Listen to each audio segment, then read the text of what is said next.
আসসালামু আলাইকুম ওরহমতুল্লাহি অবরাকাতুহ। আলহামদুলিল্লাহি রব্বিল আলামিন ওয়াসসালাতু ওয়াসসালামু আলা সাইয়্যিদিল আম্বিয়া ওয়াল মুরসালিন ওয়া আলা আলিহি ওয়া আসহাবিহি আজমাইন। সুপ্রিয় দর্শক শ্রোতা, শুরু হচ্ছে আপনাদের প্রিয় অনুষ্ঠান আলোকিত প্রতিদিন। সকলকে হৃদ্রিক শুভেচ্ছা যে যেখান থেকে এই অনুষ্ঠান দেখছেন। দর্শক, আজ আমরা একজন বিশিষ্ট ইসলামী চিন্তাবিদকে আমন্ত্রণ জানিয়েছি, চমৎকার একটি বিষয় আলোচনা করার জন্য বেছে নিয়েছি।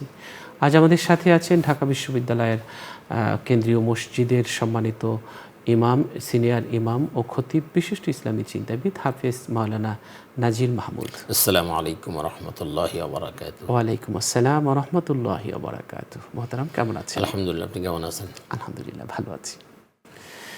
দর্শক, আজ আমরা যে বিষয়টি নিয়ে কথা বলবো সেটি হচ্ছে ইসলামে মুয়াজ্জিনের মর্যাদা।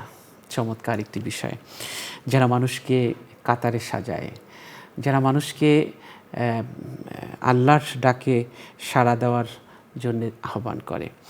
আজানের মাধ্যমে মানুষকে আল্লাহর দিকে ডাকা এবং আহ্বান করার এই পবিত্র দায়িত্ব পালনের জন্য ইসলামে অগণিত সওয়াব এবং গুনাহ মাপ এবং কিয়ামতের দিনে বিশেষ সম্মানের কথা আল্লাহ তাআলা তাদের জন্যে রাখা হয়েছে। এবং আল্লাহ তাআলা এই যে আজান দেওয়াটা, এই কাজটাকে পছন্দ করে, আল্লাহর দিকে আহ্বান করাটাকে অনেক বেশি পছন্দ করেন। কিয়ামতের দিন বিশেষ সম্মানিত করবেন বিশেষভাবে এই মুয়াজ্জিনদেরকে আল্লাহ তাআলা। মুয়াজ্জিনরা সাধারণত মানুষের চেয়ে সর্বোচ্চ সম্মানিত এবং দীর্ঘ গ্রীভা গর্দান বিশিষ্ট হবে কিয়ামতের দিন। তাদের এই দীর্ঘ গর্দান মূলত তাদের সম্মান এবং শ্রেষ্ঠত্বের প্রতীক হবে। মুয়াজ্জিনের আজানের ধ্বনি জিন, মানুষ, পশু পাখি এবং যে কোনো জড় পদার্থ পর্যন্ত পৌঁছায়। কিয়ামতের দিন তারা সবাই মুয়াজ্জিনের পক্ষে সাক্ষ্য দেবে। সুবহানাল্লাহ, সুবহানাল্লাহ। মুয়াজ্জিনের আজানের আওয়াজ যত দূর পর্যন্ত পৌঁছায় তত দূর পর্যন্ত জায়গা জুড়ে থাকা তার সমস্ত গুনাহ আল্লাহ তাআলা ক্ষমা করে দিবেন। মুয়াজ্জিনের মর্যাদা এত বেশি ছিল যে সাহাবীরাও একসময় এই উচ্চ মর্যাদা লাভের আকাঙ্ক্ষা করছিলেন। তখন নবী সাল্লাল্লাহু আলাইহি ওয়াসাল্লাম সাধারণত সাহাবীদের মুয়াজ্জিনের আজানের শব্দগুলো পুনরাবৃত্তি করতে এবং আজান শেষে দোয়া করতে বলেন, যার মাধ্যমে তারাও মুয়াজ্জিনের সমতুল্য সওয়াব বা মর্যাদা লাভ করতে পারে। নিয়মিত আজান দেওয়ার মাধ্যমে আল্লাহ তাআলা আল্লাহর সন্তুষ্টি অর্জনকারী মুয়াজ্জিনদের জন্য জান্নাতের সুসংবাদ দেওয়া হয়েছে। আজানের মতো এই অত্যন্ত দায়িত্বপূর্ণ কাজের ফজিলত এবং তাৎপর্য আমরা এই যেটি শুনলাম, এটি শোনার পর আমাদের আজান দেওয়ার প্রতি উৎসাহ জাগার কথা। হযরত মুয়াবিয়া রাদিয়াল্লাহু তাআলা আনহু থেকে বর্ণিত, রাসূল সাল্লাল্লাহু আলাইহি ওয়াসাল্লাম ইরশাদ করেন, কিয়ামতের দিবসে মুয়াজ্জিনরাই হবে মানুষের মধ্যে সর্বোচ্চ গর্দান বিশিষ্ট। মুসলিম শরীফে এই হাদিসটি এসেছে। আবু হুরায়রা রাদিয়াল্লাহু তাআলা আনহু থেকে বর্ণিত, নবীজি বলেছেন, যদি মানুষ জানতো যে আজান দেওয়া এবং নামাজে প্রথম কাতারে দাঁড়ানো কত সওয়াব, এবং সঙ্গে এটাও জানতো যে লটারি ব্যতীত তা লাভ করা সম্ভব নয়, তবে অবশ্যই মানুষ এই দুটি আমল লাভ করার জন্য লটারির সাহায্য নিত। বুখারী শরীফ। ইবনে আব্বাস রাদিয়াল্লাহু তাআলা আনহু থেকে বর্ণিত একটি হাদিসে নবীজি বলেছেন যে ব্যক্তি সওয়াবের আশায় 7 বছর আজান দেবে তার জন্য জাহান্নামের আগুন থেকে মুক্তির সনদ লিখে দেওয়া হবে। আবু দাউদ শরীফ এবং তিরমিজিতে এই হাদিসটি এসেছে। নবীজি বলেছেন, যে ব্যক্তি 12 বছর আজান দিয়েছে তার জন্য জান্নাত ওয়াজিব হয়ে গেছে এবং তার জন্য প্রত্যেক আজানের বিনিময়ে 60টি এবং প্রত্যেক ইকামতের বিনিময়ে 30টি করে নেকি লেখা হয়। মুস্তাদরাকে হাকিমে এই হাদিসটি বর্ণিত হয়েছে। আরেকটি হাদিসে নবীজি বলেছেন যে মসজিদে ইমাম হলো মুয়াজ্জিনদের জন্য জিম্মাদার এবং মুয়াজ্জিন হলো আমানতদার। হে আল্লাহ, আপনি ইমামদের সৎ পথ প্রদর্শন করুন এবং মুয়াজ্জিনদের ক্ষমা করুন। তিরমিজি শরীফের হাদিস। তাই আসুন দর্শক, আমরা প্রত্যেকে আজানের মহিমা অন্তরে লালন করি এবং এই ফজিলতপূর্ণ কাজে আমরা অংশগ্রহণ করি, শরীক হই। চলুন আমাদের এই চমৎকার বিষয়টি নিয়ে আমরা আজকের আলোচনা শুনছি প্রিয় অতিথির কাছ থেকে। জি, আলহামদুলিল্লাহি রাব্বিল আলামিন ওয়াসসালাতু ওয়াসসালামু আলা আশরাফিল আম্বিয়া ওয়াল মুরসালিন ওয়া আলা আলিহি ওয়া সাহবিহি আজমাইন। আবাদ, আপনাকে আন্তরিক ধন্যবাদ জানাচ্ছি। আপনি চমৎকার একটা বিষয়ের অবতারণা করেছেন। সাধারণত এই বিষয়গুলো নিয়ে কেউ আলোচনা করে না। আমাদের আজান যিনি দেন মুয়াজ্জিন সাহেব, আমাদের দেশে তাকে খুব বেশি সম্মান করা হয় না। মুয়াজ্জিন বিষয়টা মনে হয় খুব ছোট নজরে বা খুব সিম্পলি দেখা হয় যে এটা মুয়াজ্জিন, কিন্তু তার মর্যাদা যে আল্লাহর কাছে কত বেশি এটা আমরা চিন্তাও করতে পারি না। এবং জন্য মুয়াজ্জিনের মর্যাদা অনেক বেশি। এবং রসুল পাক সাল্লাল্লাহু আলাইহি ওয়াসাল্লামের মুয়াজ্জিন ছিলেন বেলাল রাদিয়াল্লাহু আনহু। আমরা জানি তিনি এমন এক ব্যক্তি যিনি সর্বপ্রথম জান্নাতে প্রবেশ করবেন, মুয়াজ্জিন বেলাল রাদিয়াল্লাহু আনহু। যাই হোক, সেটা আর এক আলোচনা, আমি সেদিকে যাচ্ছি না। আপনি অনেকগুলো ফজিলত বলে ফেলেছেন মুয়াজ্জিনের, তা আমরা এটা নিয়ে একটু আলোচনা করব। তার আগে আজানের উৎপত্তিটা আমরা একটু আলোচনা করি যে আজান কিভাবে আসলো। আসলে আল্লাহ রসুল সাল্লাল্লাহু আলাইহি ওয়াসাল্লাম যখন হিজরত করে মদিনায় গেলেন, আসলে তো নামাজ ফরজ হয়েছিল মক্কাতে থাকতেই। তিনি যখন মেরাজে গেলেন, মেরাজ থেকেই নামাজের আল্লাহ পাক 5 ওয়াক্ত নামাজ প্রথমে 50 ওয়াক্ত ফরজ করে দিলেন, এটা কমাইতে কমাইতে 5 ওয়াক্ত করা হলো। এই 5 ওয়াক্ত নিয়ে যখন আল্লাহ রসুল ফিরছিলেন, তখন আল্লাহ পাক ডাক দিয়ে বললেন যে তোমার উম্মতের মধ্যে যে ব্যক্তি 5 ওয়াক্ত নামাজ পড়বে, আমি তাকে 50 ওয়াক্ত নামাজের সওয়াব দান করবো। আল্লাহু আকবার। তো যাই হোক, আল্লাহ রসুল সাল্লাল্লাহু আলাইহি ওয়াসাল্লাম যখন মদিনায় গেলেন, তো মুসলমানদের সংখ্যা বাড়তে থাকলো। তো এখন চিন্তা করা হলো যে নামাজের সময়টা কিভাবে সবাই একত্রিত হবে। তো প্রথম দিক দিয়ে সবাই মোটামুটি একটা সময় মতো চলে আসতো, যে নামাজ এই ডাকা হতো না, কিন্তু দেখা যেত কেউ আগে আসছে, কেউ পরে আসছে, কেউ জামাত পাচ্ছে না, এটা নিয়ে এরকম একটা অবস্থা। তখন একদিন আল্লাহ রসুল সাল্লাল্লাহু আলাইহি ওয়াসাল্লাম পরামর্শ করলেন সাহাবাদেরকে নিয়ে এশার সময়, যে কিভাবে এটা করা যায় এই ফয়সালা। তখন কেউ কেউ বলল যে খ্রিস্টানরা যেভাবে আপনার বাজায়, ঘন্টি বাজায়, আমরাও সেভাবে ঘন্টি বাজাবো। ঘন্টি বাজালে সবাই বুঝবে যে নামাজের সময় হয়ে গেছে, আমরা চলে আসবো। আল্লাহর হাবিব বললেন যে এটা আমার পছন্দনীয় না। তো আবার কেউ কেউ বললেন যে ইহুদিরা যেভাবে সিংগায় ফু দেয়, ফু দিলে আওয়াজ হয়, এটা আরবদের মধ্যে ছিল, তো এরকম আমরা ফু দিব, তো আওয়াজ শুনে সবাই আসবে। এটাও পছন্দ হলো না। কেউ কেউ বললেন যে ঠিক আছে, আমরা বাড়িতে বাড়িতে যে ডেকে ডেকে বলবো নামাজের সময় হয়েছে। তা আসলে কয়জনের বাড়ি যাওয়া হবে? তো এরকম একটা পরিস্থিতি যখন, তখন রাত্রে ঘুমাতে গেল। এইটা মনে রাখতে হবে যে আবদুল্লাহ ইবনে জায়েদ ইবনে জায়েদ রাদিয়াল্লাহু নামে এক সাহাবী ছিলেন। উনি প্রথম স্বপ্ন দেখলেন। উনি স্বপ্ন দেখলেন যে এক লোক তার সামনে দিয়ে ঘন্টি নিয়ে যাচ্ছে, ঘন্টি বাজাতে হবে। তখন বললো যে তোমার ঘন্টিটা আমাকে দাও। আমরা বললো তুমি এতে কী করবো? বলে আমরা নামাজের জন্য মানুষকে ডাকবো। বললো যে না, এটা ভালো হবে না, বরং আমি কিছু শব্দ বলি, এটা বলে তোমরা নামাজের জন্য মানুষকে ডাকো। তখন এই আজানের শব্দগুলো তিনি ওনাকে শোনালেন। ভোর বেলায় ফজরের আগে মানে এই ব্যক্তি আল্লাহ রসুল সাল্লাল্লাহু আলাইহি ওয়াসাল্লামের কাছে ছুটে আসছেন। সে বলল ইয়া রাসূলুল্লাহ, আমি এই স্বপ্ন দেখছি। তখন তিনি আল্লাহ রসুল সাল্লাল্লাহু আলাইহি ওয়াসাল্লাম বললেন যে এই কথাগুলো তুমি বিলালকে বলো। বিলালের গলার আওয়াজ অনেক উঁচু, বিলালকে বলো, বিলাল এই কথাগুলো বলে আজান দিক। তখন বিলাল রাদিয়াল্লাহু আনহু এইটা বলে আজান দিতে লাগলেন। এই আজান শুনে ওমর ইবনুল খাত্তাব রাদিয়াল্লাহু আনহু দৌড়ে চলে আসছেন, ছুটে আসছেন, চাদর টানতে টানতে আসছে। হাদিসের ভাষা হলো চাদর টানতে টানতে আসছে। মানে হুড়মুড় করে যদি আপনাকে বলে যে আরে কি আশ্চর্য একটা ঘটনা ঘটে গেছে, আপনি শিগগির আসেন, তো আপনি কি করবেন? জামাটা কোনো মতে গায়ে দিয়ে দৌড় দেবেন, অথবা চাদর কোনো মতে গায়ের মধ্যে দিয়ে দৌড় দেবেন। ঠিক এরকম বিলাল রাদিয়াল্লাহু আজান শুনে ওমর রাদিয়াল্লাহু ওইভাবে দৌড় দিয়ে চলে আসছেন। এসে রসুল পাক সাল্লাল্লাহু আলাইহি ওয়াসাল্লাম বললেন ইয়া রাসূলুল্লাহ, আল্লাহর কসম, আমি রাতে ঠিক এই স্বপ্নটা দেখেছি। বিলাল যে শব্দগুলো বলতেছে ঠিক এই শব্দগুলোই আমি শুনেছি। এটা ছিল আজানের উৎপত্তি। তো তখন থেকেই আজান দেওয়া হয়। এটা ছিল আল্লাহু আকবার, আল্লাহু আকবার, আশহাদু আল্লা ইলাহা ইল্লাল্লাহ, আশহাদু আন্না মুহাম্মাদুর রাসূলুল্লাহ, হাইয়া আলাস সালাহ, হাইয়া আলাল ফালাহ, ক্বাদ কামাতিস সালাহ, আল্লাহু আকবার, আল্লাহু আকবার, লা ইলাহা ইল্লাল্লাহ। এইভাবে আজানের উৎপত্তি হলো এবং তারপর থেকে এভাবে আজান দেওয়া হলো মানুষকে একত্রিত করার জন্য। এই আহ্বানটা এমন একটা আহ্বান, মানুষকে কল্যাণের দিকে ডাকা হচ্ছে, নামাজের দিকে ডাকা হচ্ছে। এটা আল্লাহর কাছে অনেক প্রিয় একটি আহ্বান। এখন মুয়াজ্জিন যারা আজান দেয় তাদের ফজিলত কি? তাদের ফজিলত অনেক বেশি, অনেক বেশি। আমরা যদি দেখি, প্রথমত আল্লাহ রসুল সাল্লাল্লাহু আলাইহি ওয়াসাল্লাম বলছেন যে মানুষ যদি জানতো যে নামাজের প্রথম কাতারে এবং আজান দেওয়ার মধ্যে কী পরিমাণ ফজিলত আছে, এটা যদি মানুষ জানতো, তাহলে এই আজান দেওয়ার জন্য যদি লটারি করা প্রয়োজন হতো, তাহলে মানুষ লটারি করে হলেও আজান দিত। ফজিলতটা কত বেশি এটা যদি মানুষ বুঝতে পারত, তাহলে লটারি করে হলেও মানুষ আজান দেওয়ার জন্য প্রতিযোগিতা করত, আর নামাজের প্রথম কাতারে দাঁড়ানোর জন্য। আমরা ইমাম মানুষ অনেক সময় দেখি, মানুষ আগে আসতেছে অথচ পিছনে দাঁড়ায়। প্রথম কাতারে আসতে চায় না, অথচ প্রথম কাতারের সব এত বেশি যে আল্লাহর হাবিব এই হাদিসে বলেছেন যে আবু হুরায়রা রাদিয়াল্লাহু আনহু থেকে বর্ণিত হাদিস, মানুষ যদি জানতো তাহলে লটারি করে হলেও প্রথম কাতারে চলে আসতো, আর আজান দেওয়ার জন্য মানুষ লটারি করতো। তাহলে এর দ্বারা বোঝা যাচ্ছে যে আজান দেওয়ার ফজিলতটা অনেক বেশি। তো এই জন্য আমরা যারা নামাজ পড়ি আমরা সবসময় চিন্তা করব প্রথম কাতারে থাকার জন্য।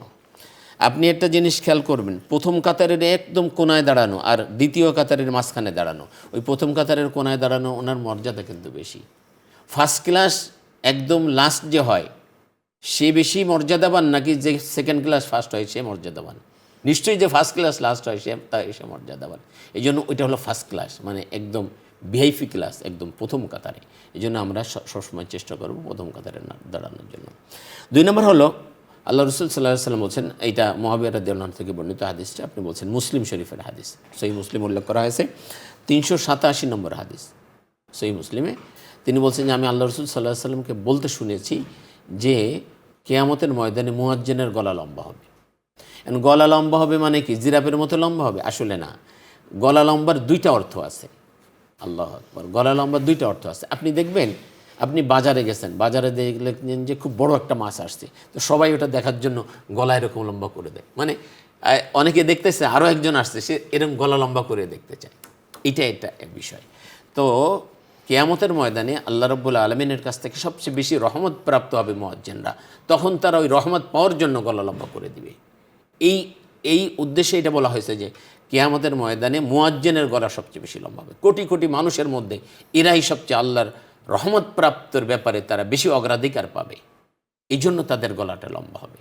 দ্বিতীয়ত আরবদের একটা অভ্যাস আছে, তারা তাদের নেতার ব্যাপারে বলে যে গলা লম্বা, মানে যিনি নেতা তিনি গলা লম্বা হবে, গলা লম্বা।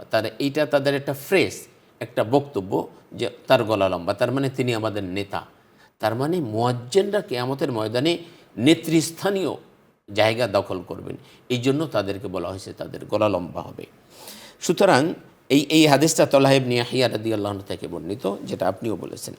তো আজান দিলে আর একটা হলো যে 3 নম্বর যেটা আমরা বলতে পারি যে আশ-শাইতানু ইয়াফিরু মিনাল আযান, আজান দিলে শয়তান দৌড়ায়, শয়তানের ওই এলাকায় থাকে না।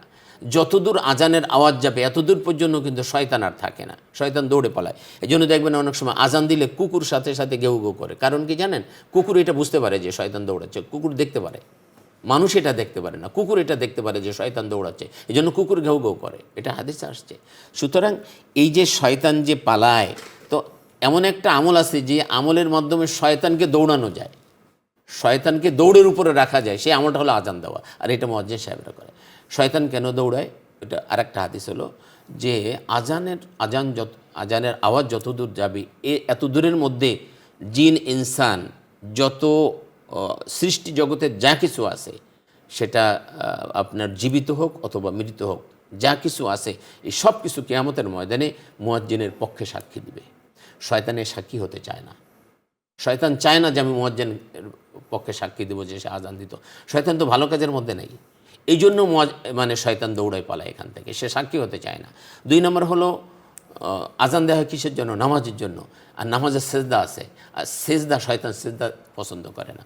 এই জন্য আদম আলাইহিস সালামকে আল্লাহ বলছেন তুমি আদমকে সেজদা দাও, উসজুদু লি আদম, আদমকে সেজদা দাও, সে আদমকে সেজদা দেয় নাই। তো এমন কাজ সে করতে দিতে চায় না, ওখান থেকে পালাতে চায় যে আমলের মধ্যে সেজদা আছে, আর এই আমলের জন্য ডাকে মুয়াজ্জিন, এই জন্য সে পালায় যায়। দেখুন হাদিসে আসছে যখন আজান দেওয়া হয় তো শয়তান ওই এলাকা থেকে পালিয়ে যায় যত দূর আজানের আওয়াজ যায়। আজান শেষ হয়ে যায়, শয়তান আবার চলে আসে, মসজিদের আশপাশে ঘুরঘুর করতে থাকে যে যখন এখানে নামাজির আসবে তো নামাজের মধ্যে সে কীভাবে ধোঁকা দিবে, এবং নামাজের মধ্যে এমনভাবে ধোঁকা দেয় যে এমন কথা আপনার মনে পড়বে যেটা আপনি নামাজের বাইরে মনে পড়ে না। হাদিস শরীফে এভাবে বলা হয়েছে উযকুর কাযা ওয়া কাযা লিমা লাম ইয়াযকুর, এমনি সময় যেটা মনে পড়ে না সেরকম কথাও আপনার নামাজের মধ্যে মনে পড়বে। শয়তান এগুলো মনে করায় দেয়, উযকুর কাযা ওয়া কাযা, শয়তান মনে করায় দেয় ওইটা মনে কর, ওইটা মনে কর, এটা শয়তান প্ররোচনা দিতে থাকে। তো আজান দিলে শয়তান দৌড় দিয়ে পালায় যায়, আবার এসে গুরগুর করে। এরপরে যখন একামত দেয় তখনও কিন্তু সে পালায় যায়, কিন্তু একামত শেষ হয় আবার আসে, এসে যারা নামাজি আছে নামাজিদের নামাজের মধ্যে সে ওয়াসওয়াসা দিতে থাকে। এই জন্য দেখবেন নামাজের প্রথম দিকে অ্যাটেনশনটা বেশি থাকে, আস্তে আস্তে কিন্তু ওই যে মানে একামত দেওয়ার সাথে সাথে শয়তান পালায় যায়, এসেই আক্রমণ করে। এই প্রথম দিকে অ্যাটেনশনটা যত থাকে, যাদের অ্যাটেনশন নষ্ট হয়ে যায় বা দুনিয়ার মধ্যে, নামাজের মধ্যে দুনিয়াবি চিন্তা করে, তো নামাজ যত মানে আস্তে আস্তে নামাজ যত গভীরে যায়, তো এরা দুনিয়ার মধ্যে চিন্তা পড়ে যায়। তো এই জন্য শয়তান এই মানুষের মধ্যে এই চিন্তাগুলো ঢোকায় দেয়। আপনি দেখবেন একজনের বয়স 40 বছর, তো সে শয়তান তাকে মনে করায় দেবে যে তোর বয়স যখন 10 বছর ছিল ওই সময় কি করছিলি। শয়তান তখন নামাজের মধ্যে এটা মনে করায় দেয়। আরে বাবা, এটা তখন মনে আসার দরকারটা কি? এটা মনে শয়তান করায় দেয়। শয়তান তাকে সেই 30 বছর আগের স্মৃতি তার মনে করায় দেবে, যেটা এমনি সময় মনেই আসবে না, কিন্তু নামাজের মধ্যে এটা মনে আসবে। এটা শয়তানের কাজ। এইরকম যখন হবে তখন বুঝতে পারবেন যে শয়তান আপনাকে আক্রমণ করছে। এটা আমাদেরকেও করে, আমাদেরকে করে না, তারা সমস্ত নামাজিদেরকে এটা করে। তো এটা থেকে বাঁচার উপায়ও আছে। আমরা বেশি বেশি যত আল্লাহর জিকির করব, আল্লাহকে স্মরণ করব যে আল্লাহ আমাকে দেখতেছেন, হ্যাঁ, তো আপনি তখন শয়তানের এই ওয়াসওয়াসা থেকে, আক্রমণ থেকে বেঁচে থাকতে পারবেন। এটা হলো শয়তানের আরেকটা মানে আক্রমণ। তো শয়তান এখান থেকে দৌড়ে পালায়। তাই এমন একটা আমল আপনার আমার অন্তত করা উচিত, মাঝে মাঝে আজান দেওয়া উচিত, যে আমি শয়তানকে অন্তত দৌড়ের উপরে রাখতে পারি। আমি কিয়ামতের ময়দানে অন্তত বলবো যে আল্লাহ এমন আমল করছিলাম যে শয়তান দৌড়ের উপরে ছিল। এই জন্য মুয়াজ্জিনের মর্যাদা কিন্তু এখানে একটা আছে। আজানের আওয়াজ যত দূর যাবে তত দূর পর্যন্ত যত জিন ইনসান, যত সৃষ্টিজীব আছে, সবাই কি করবে, এই মুয়াজ্জিনের জন্য সাক্ষী হয়ে যাবে। সে সাক্ষী দেবে কিয়ামতের ময়দানে, আল্লাহ এই ব্যক্তি মুয়াজ্জিন ছিল, এই ব্যক্তি আজান দিত, নামাজের জন্য মানুষকে ডাকতো।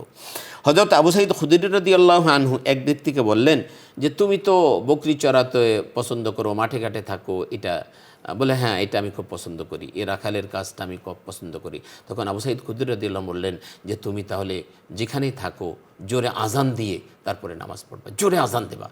তখন সেই ছেলে বলল যে কেন, আমি তো হয়তো একাই নামাজ পড়বো, তো এত জোরে কেন আজান দেবো? বললো যে দেখো, আমি আল্লাহ রসুল সাল্লাহ সাল্লামকে বলতে শুনেছি যে যখন আজান দেওয়া হয়, এই আজানের আওয়াজ যত দূর পর্যন্ত যাবে, এই এত দূর পর্যন্ত যত জীবজন্তু আছে, যত ঘাস আছে, যত মৃত এবং জীবিত তরুলতা আছে, সব কিছু ওই ব্যক্তির জন্য সাক্ষী হয়ে যাবে, কিয়ামতের ময়দানে সাক্ষী দেবে। সুতরাং তুমি ইয়ে করবা, এই কী করবা, যে তুমি জোরে আজান দেবে। এবং এরা মাগফিরাত কামনা করে, এরা মুয়াজ্জিনের জন্য মাগফিরাত কামনা করে আপনার জন্য। আপনি যদি আজান দিতে থাকেন, আজান যতদূর পর্যন্ত যাবে, এই এতদূর পর্যন্ত যত জীবজন্তু আছে, যত সৃষ্টি জগৎ আছে, সব কিছু মুয়াজ্জিনের জন্য মাগফিরাত কামনা করতে থাকে, আর কিয়ামতের দিনে তারা সাক্ষী হয়ে যাবে। আল্লাহু আকবার। সবচেয়ে বড় যে অ্যাডভান্টেজ আজানের মধ্যে, মুয়াজ্জিনের জন্য সবচেয়ে বড় যে নিয়ামত, সেটা হলো আল্লাহ রসুল সাল্লাল্লাহু আলাইহি ওয়াসাল্লাম বলছেন যে আমি মুয়াজ্জিনদের জন্য আল্লাহর কাছে মাগফিরাত কামনা করি। আল্লাহু আকবার। আমরা 2 মিনিট সময় পাবো মোহতারাম, মাত্র। আল্লাহ মুয়াজ্জিনের জন্য আল্লাহ রসুল সাল্লাল্লাহু আলাইহি ওয়াসাল্লাম আল্লাহুম্মা আরশিদ আল আইম্মা ওয়াগফির লিল মুআদ্দিনিন, আল্লাহ আপনি ইমানদেরকে সঠিক পথে পরিচালিত করেন, আর আমার যত মুয়াজ্জিন আছে পৃথিবীতে সবাইকে আপনি ক্ষমা করে দেন। তাহলে মুয়াজ্জিনের এইটা একটা বিষয়। ওয়াকাবনে